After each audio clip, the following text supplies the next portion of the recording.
पहला क्वेश्चन है, किसी परीक्षा में एक कक्षा के 15 शिक्षार्थियों के पूर्णांक 100 में से प्राप्तांक निम्नवत हैं, जो कि दिए गए हैं 0, 30, 30, 20, 20, 40, 30, 50, 60, 50, 60, 80, 70, 30, 30। प्राप्तांकों का समांतर माध्य ज्ञात कीजिए। अब देखिए यहाँ 15 शिक्षार्थियों के प्राप्तांक दिए गए हैं, जो कि पूर्णांक 100 अंकों में से उन्होंने इतने अंक प्राप्त किया है। अब इसका हमें समांतर माध्य पूछा है, तो हम जानते हैं कि समांतर माध्य का सूत्र होता है समांतर माध्य बराबर पदों का योग बटा पदों की संख्या। ठीक है, पदों का योग को हम सिग्मा एक्स भी कहते हैं। ठीक है, सिग्मा एक्स, और पदों की संख्या को हम एन से भी निरूपित करते हैं। अब देखिए पद हमारे यहाँ जो प्राप्तांक हैं वो पद हो जाएंगे, और जितने प्राप्तांक हैं वो पदों की संख्या हो जाएगी। तो 15 शिक्षार्थी हैं, तो यहाँ हमारा पदों की संख्या 15 होगा। यहाँ एक अंक शून्य है, तो हम इसे भी काउंट करेंगे। ठीक है, भले से जोड़ने पर कोई प्रभाव ना आए, फिर भी हम यहाँ 15 ही पदों की संख्या को मानेंगे। ठीक है, तो चलिए हम पदों को जोड़ते हैं। तो ये हमारे कुल 15 पद हो गए, बटे हम इसके नीचे लिखेंगे 15। अब हम इसे जोड़ेंगे, तो इसे जोड़ने पर हमें जो प्राप्तांक प्राप्त होगा वह 600 होगा। ठीक है, इन सभी का योग 600 होगा बटे 15। अब हम 600 में 15 से भाग करेंगे, तो 15 से पहले 60 में भाग करेंगे 4 बार में, और 0 में भाग नहीं लगेगा तो 0 लिखेंगे। तो इस प्रकार हमें 40 प्राप्त होगा, और हम लिखेंगे अतः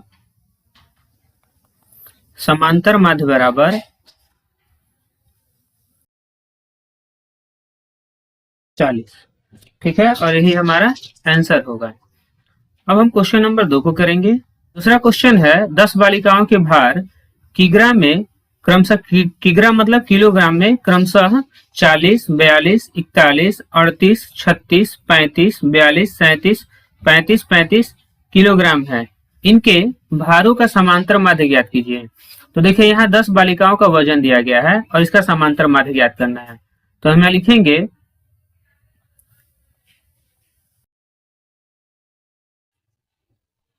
समांतर माध्य बराबर पदों का योग बटा पदों की संख्या।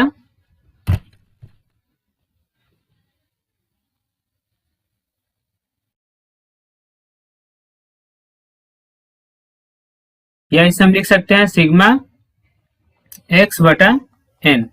ठीक है, पद हमारे हैं 40 plus 42 plus 41 plus 38 plus 36 plus 35 plus 42 plus 37 plus 35 plus 35। ठीक है, बटा पदों की संख्या। तो यहाँ बालिकाओं की संख्या 10 है, तो पद भी हमारे 10 होंगे। ठीक है, अब हम इसे जोड़ेंगे तो हमें योगफल 381 के रूप में प्राप्त होगा। ठीक है, हमारा योगफल 381 होगा बटा 10। अब देखिए 10 से भाग करना है, तो हर में एक शून्य है, तो हम अंश में एक अंक पहले दशमलव लगा लेंगे। तो इकाई से एक अंक पहले हम यहाँ दशमलव लगाएंगे, और इस प्रकार यह 38.1 के रूप में प्राप्त होगा। तो हम लिखेंगे अतः समांतर माध्य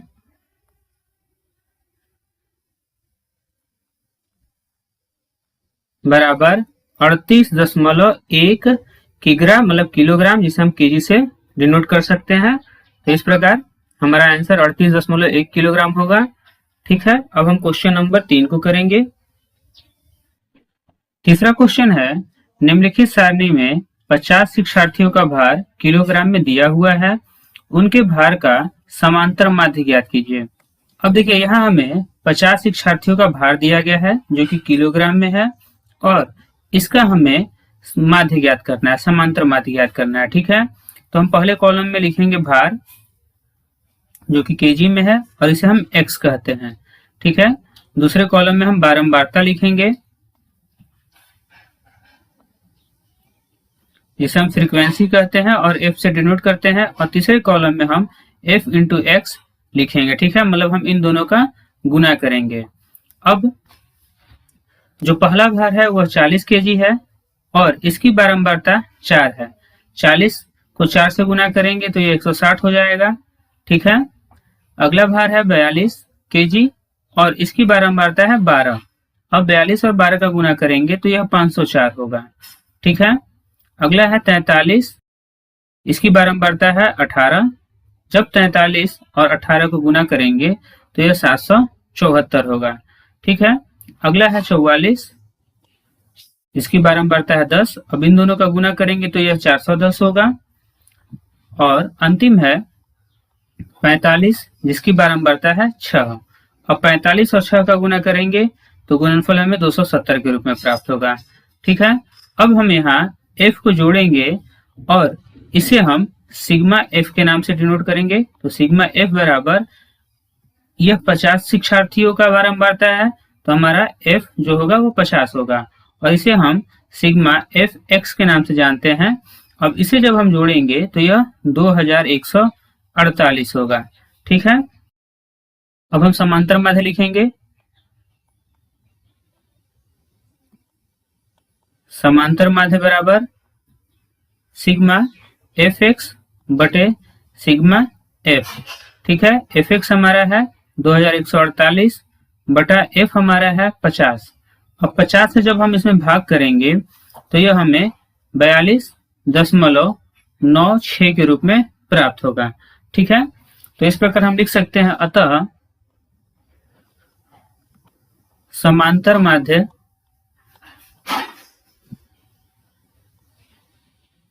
बराबर 42.96 kg। ठीक है, और यही हमारा आंसर होगा। अब हम क्वेश्चन नंबर 4 को करेंगे। चौथा क्वेश्चन है, निम्नलिखित बारंबारता बंटन का समांतर माध्य ज्ञात कीजिए। अब देखिए, बारंबारता बंटन कहा गया है, मतलब यह बारंबारता है और इसकी हमें समांतर माध्य ज्ञात करना है। तो हम यहाँ लिखेंगे ऊंचाई, जिसे हम x से डिनोट करेंगे, और यहाँ लिखेंगे बारंबारता, जिसे हम f से डिनोट करेंगे। ठीक है, और यहाँ हम f इंटू एक्स लिखेंगे। अब यहाँ हम ऊंचाई के कॉलम को भर लेते हैं। 142.5, 143.5, 144.5, 145.5, 146.5 और यह 147.5 है। इसकी बारंबारता है 3, यह है 5, 7, 7, 3, 2। ठीक, अब 142.5 में जब हम 3 से गुना करेंगे तो देखिए, पहले 3 से 5 में गुना करेंगे, 3 5 15 के 5 हासिल 1, फिर 3 से 2 में करेंगे, 3 दूनी 6 1 7, फिर 3 से 4 में करेंगे, 3 चौके 12 के 2 हासिल 1, और फिर 3 से 1 में करेंगे 3 होगा और हासिल 1 है तो यह 4 हो जाएगा। अब देखिए, एक अंक के पहले यहाँ दशमलव लगा हुआ है तो हम भी यहाँ से एक अंक के पहले दशमलव लगा लेंगे, और इसी प्रकार हम इन सब का गुना करेंगे तो इसका गुणनफल होगा 717.5, इसका गुणनफल होगा 1011.5। ठीक है, इसे जब गुणनफल करेंगे तो यह होगा 1018.5, और जब इसका गुणनफल करेंगे तो यह होगा 439.5, और 147 में जब 2 से 147.5 में जब 2 से गुना करेंगे तो यह 295.0 के रूप में प्राप्त होगा। ठीक है, अब हम यहाँ फ्रीक्वेंसी को जोड़ेंगे और लिखेंगे सिग्मा एफ बराबर, अब देखिए हम इस बारंबारता को जोड़ेंगे तो यह कुल 27 है। ठीक है, और यह होगा सिग्मा एफ एक्स। अब इसका जब हम योग करेंगे तो देखिए, पहले हम इस दशमलव के बाद वाली संख्या को जोड़ेंगे तो 5 5 10 5 15 5 20 5 25, और यह 0 है तो 25 के 5, फिर दशमलव, और फिर हम यहाँ इकाई से जोड़ना शुरू करेंगे। ठीक है, तो इसका जो योग होगा वह 3909.5 होगा। ठीक है, अब हम समांतर माध्य ज्ञात करेंगे तो लिखेंगे समांतर माध्य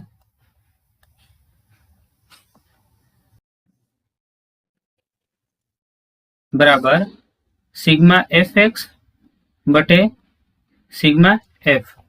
एफ एक्स हमारा है 3909.5 और सिग्मा एफ हमारा है 27।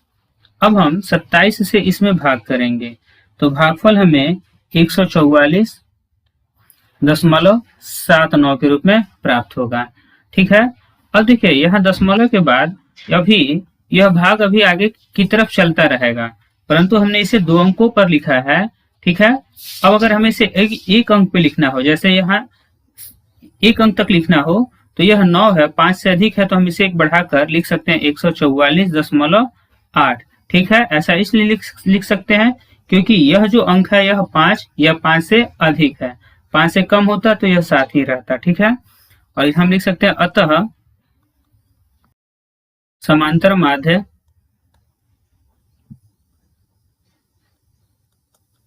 बराबर 144.8 kg और यही हमारा आंसर होगा। ठीक है, अब हम क्वेश्चन नंबर 5 को करेंगे। 5वां क्वेश्चन है, नीचे दी गई तालिका में किसी क्षेत्र के एक वर्ष में विभिन्न खाद्यान्नों में उत्पादन के आंकड़े दिए गए हैं, आंकड़ों का पाईग्राफ निरूपण कीजिए। अब देखिए यहाँ आंकड़े दिए गए हैं और इसे हमें पाईग्राफ पर ज्ञात करना है। तो पाईग्राफ पर ज्ञात करने के लिए सबसे पहले हमें यह जो आंकड़ा दिया गया है उत्पादन का, इसका कुल योग करना होगा। तो हम यहाँ लिखेंगे कुल उत्पादन बराबर, अब इसे हम जोड़ेंगे तो 4 + 4 + 6 + 10 + 12। अब जब इसे जोड़ेंगे तो हमें योगफल 36 के रूप में प्राप्त होगा।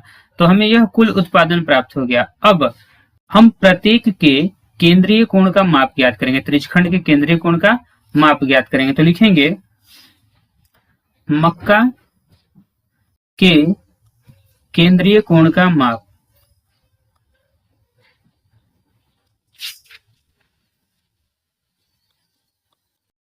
बराबर, अब देखिए मक्का का उत्पादन जो है वह 4 टन है, 4 लाख टन है तो हम यहाँ 4 लिखेंगे अंश में, और हर में हम कुल उत्पादन को लिखेंगे जो कि हमारा 36 है तो इसे 36 लिखेंगे, गुना हम यहाँ 360 से गुना करेंगे।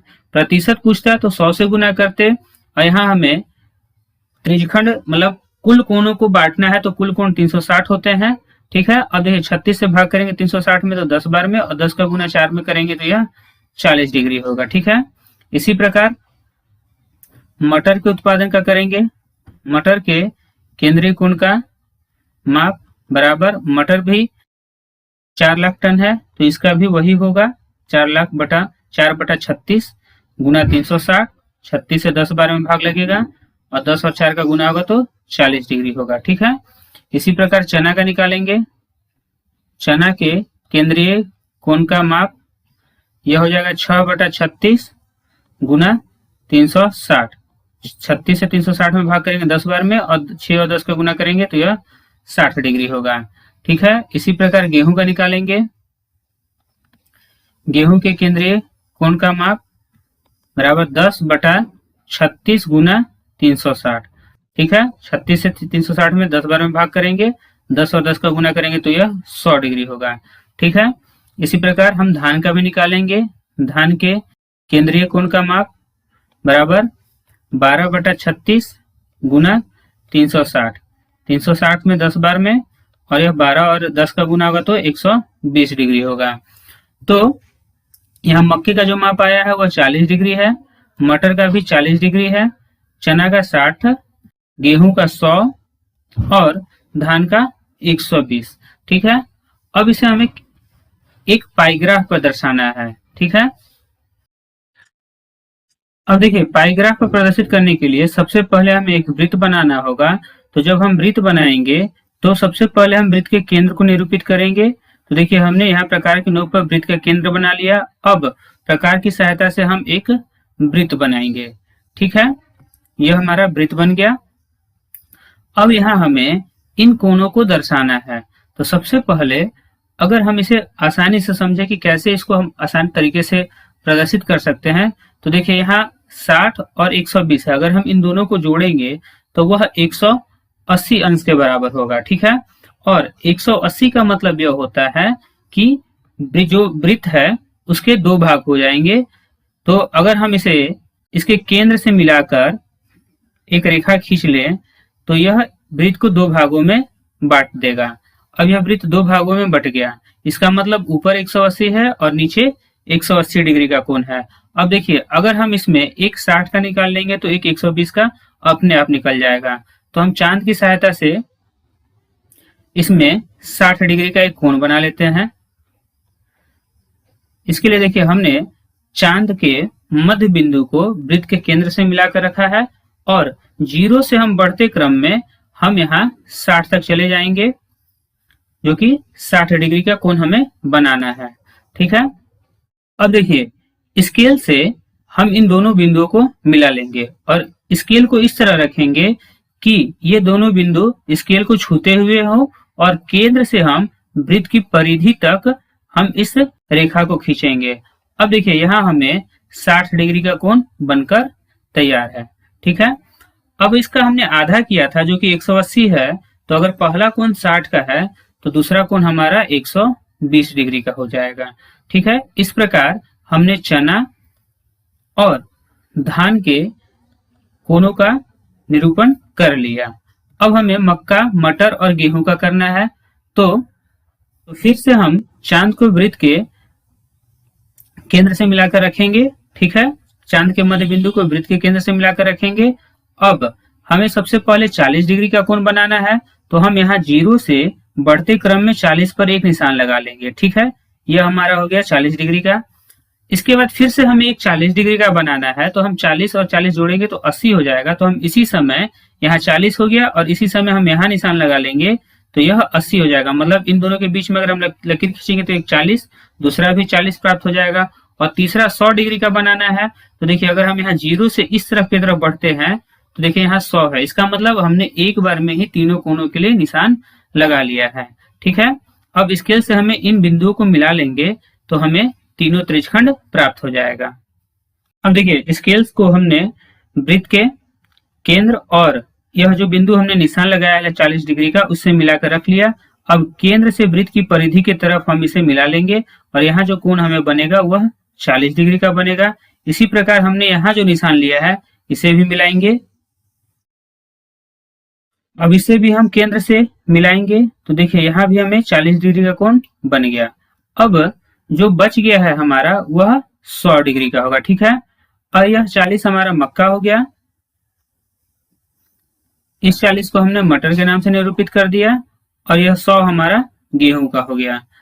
तो इस प्रकार हमारा पाईग्राफ बनकर तैयार है। ठीक है। अब हम क्वेश्चन नंबर 6 को करेंगे। छठा प्रश्न है, रविवार के दिन किसी बेकरी की दुकान में हुई विभिन्न वस्तुओं की बिक्री नीचे दी गई है, जिसमें ब्रेड है 320, मीठा बिस्कुट है 120, नमकीन बिस्किट है 160, पेस्ट्री 80, अन्य 40। त्रिज्यखंड के केंद्रीय कोण ज्ञात करके सारणी बनाइए और इस सारणी का प्रयोग कर एक पाई चार्ट खींचिए। अब सबसे पहले हमें केंद्रीय कोण को ज्ञात करना है। कोण का माप ज्ञात करने के लिए सबसे पहले हमें इन कुल बिक्रियों को हमें योग करना होगा। तो लिखेंगे कुल बिक्री बराबर, अब इसे हम इसे जोड़ेंगे तो 320 प्लस 120 प्लस 160 प्लस 80 प्लस 40। अब देखिए, इसे हम जोड़ेंगे तो 720 के रूप में प्राप्त होगा। इसका योग हमें 720 होगा। ठीक है। अब हमें इसके केंद्रीय कोण का माप ज्ञात करना है, त्रिज्यखंड के केंद्रीय कोण का माप। तो हम लिखेंगे ब्रेड के केंद्रीय कोण का माप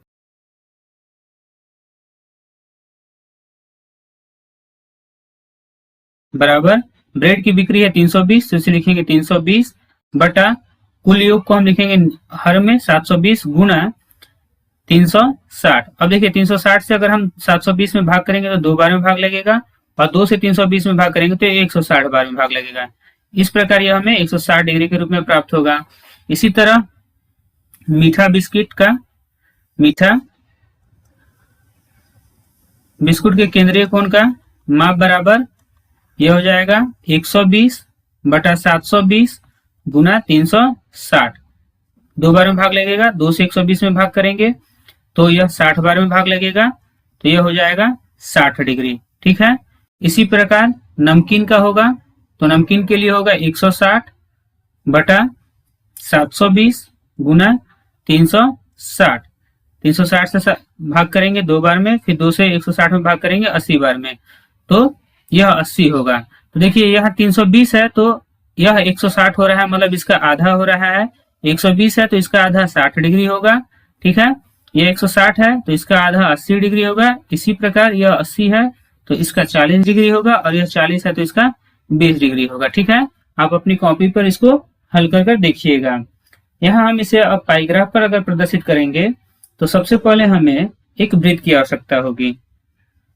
सबसे पहले हम प्रकार की सहायता से एक वृत्त बनाएंगे और हम प्रकार की नोक पर वृत्त का केंद्र को चिन्हित करेंगे और उसके बाद हम एक वृत्त बना लिए। ठीक है, अब यहाँ हमें 160, 60 इन कोणों को प्रदर्शित करना है।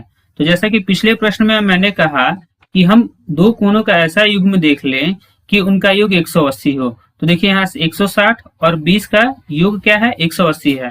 तो हम स्केल की सहायता से सबसे पहले इसे 2 भागों में बांट लेंगे। अगर हम केंद्र से मिलाकर स्केल को रखे हैं और लकीर खींचेंगे तो यह वृत्त को 2 भागों में बांटेगा और यह जो कोण बनेगा यहाँ 180 का बनेगा। ठीक है, अब इसमें से अगर हम 120 को अलग कर लेंगे तो 160 को अलग कर लेंगे तो 20 डिग्री का कोण बचेगा। तो हम चांद की सहायता से सबसे पहले वृत्त के केंद्र पर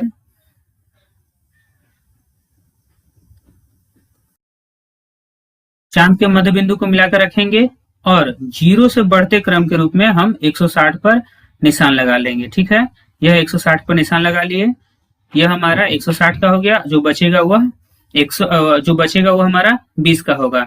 ठीक है, अब हमें 60, 80 और 40 को निशान लगाना है, तो हम एक बार में ही निशान लगा लेते हैं।